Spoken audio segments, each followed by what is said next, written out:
Welcome back, story seekers. Are you prepared for another tale of ancient times?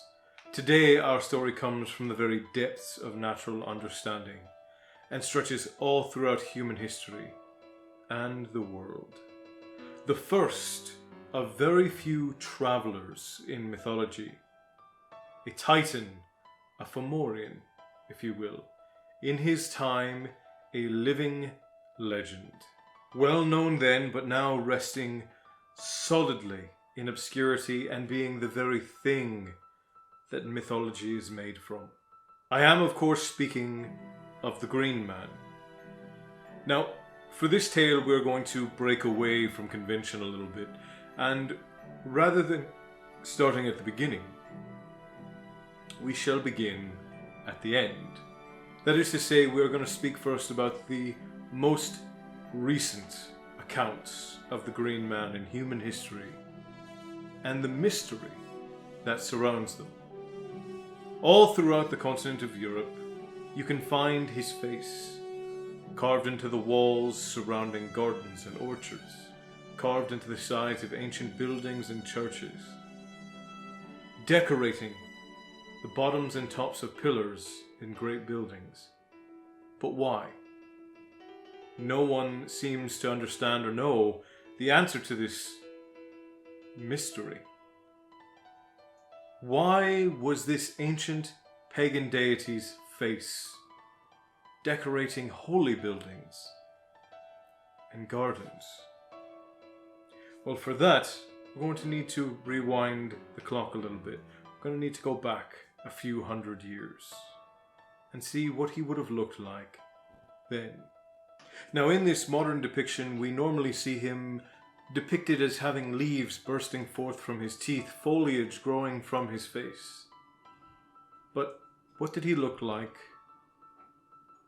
farther back? If we travel back just a few hundred years, we see that his name is spoken of in both wonder and terror, from the Isle of Japan, all throughout China, and all the way back to the merry green shores of Ireland. The influence of the Catholics had made the world a much more superstitious place. And with demons lurking in every corner, we saw the beginning of the death of the mystic forests. The Greenman was seen as a demon, but also as a figure of new birth and prosperity. A blessing of spring, if you will, and a bringer of new life. But still lying in the deepest parts of myth and mystery. The stories told were ones of him eating and consuming children, and those of sacrifice being left for prosperity in crops and in harvest, and even for the possibility of a more gentle winter. But what happens if we turn back that clock just a few hundred more years? What then will these stories look like? Well, turning back that clock, we see that his visage has changed, and it is one of reverence. He is a guardian of the forest, the father of the forest. He is the brother of the Dagden, the master of the horned god and Cernunnos. Revered as a guardian of the forest and a bringer of new life, whole festivals were held surrounding his visage, and the scattering of ashes and the sifting of leaves.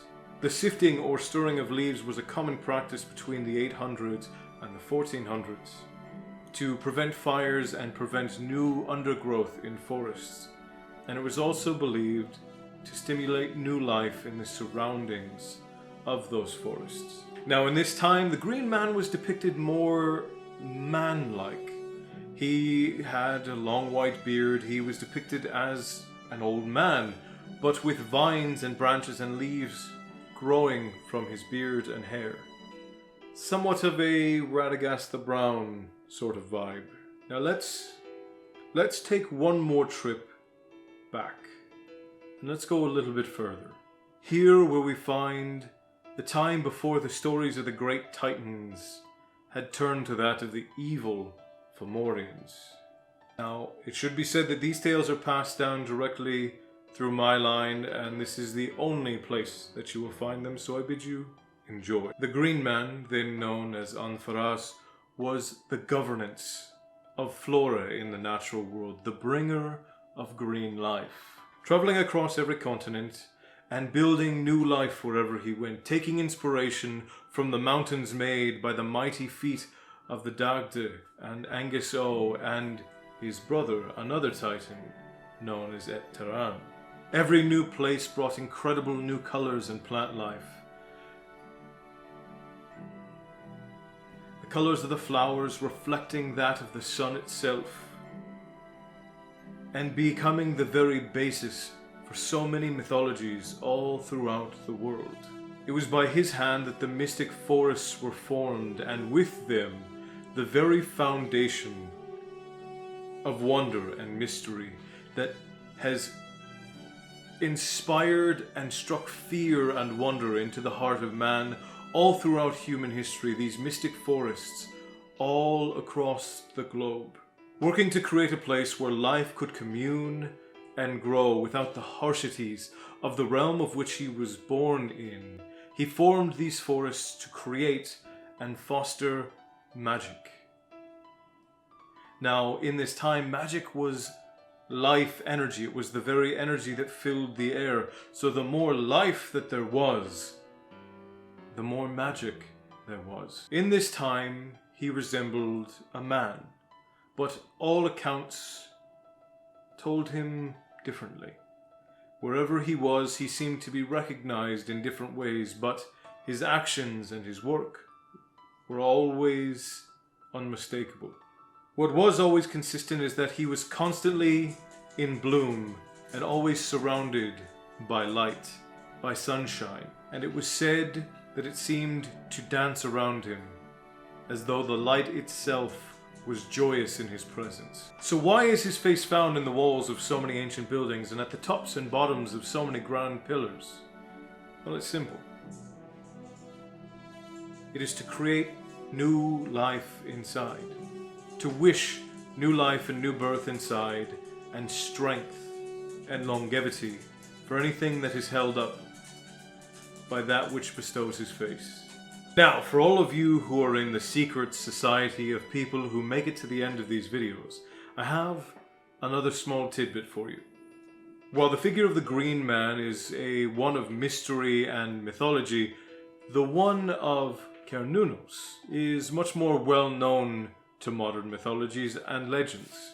According to our stories, Cernunnos is the avatar of the Green Man, working in his wake after he made the decision to bond with the roots of the earth. Cernunnos held all of the same powers as the Green Man, but lacked a voice, and hence became known as the Silent God.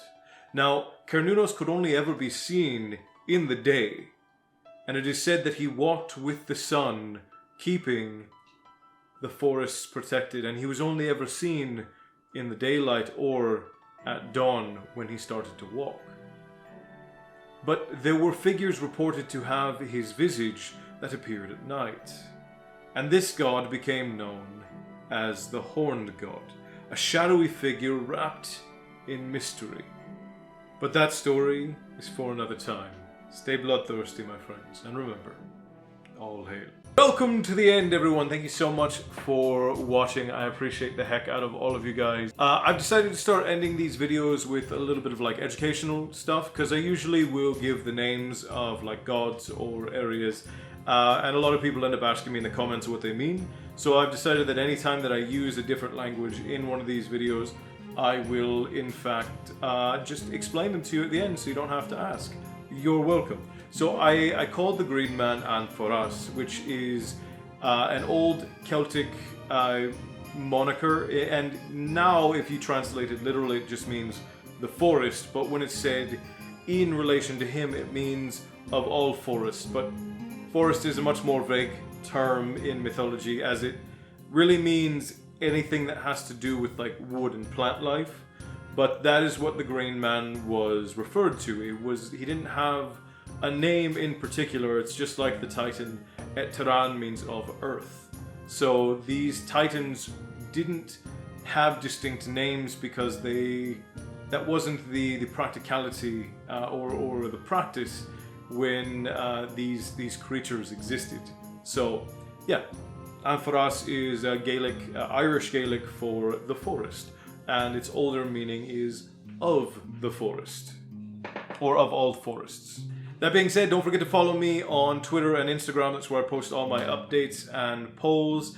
If you don't already follow me on TikTok, you might want to head on over and do that. We're getting actually super close to 150,000, which is awesome. And thank you and welcome to everyone here. We just broke 6,200 and something, which is insane. You guys are crazy people. And I love the hell out of you. If you have not liked the video already, but you did enjoy the content, I would appreciate a like. It means the world to me. And if you have not already subscribed, please destroy that subscribe button until it is absolutely dead. And you will know it is dead because all blood will have left its body and it will become a deathly grey. And then you can go ahead and ring the victory bell right on next to it so that everyone may know of your victory and you may always know when I upload videos. A new episode of my podcast drops today wherever you get your podcasts. The best ones seem to be Spotify and iTunes, and leaving ratings on those is always appreciated. And if you really love my podcast and you want to support me a little bit more personally, you can always go over to my Patreon where you get some behind the scenes stuff every now and again.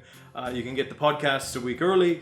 And I'm going to be doing chapter reads very soon for the book that we are currently on, as well as posting my full scripts, which have some content that I end up cutting from the videos, over on my Patreon as well.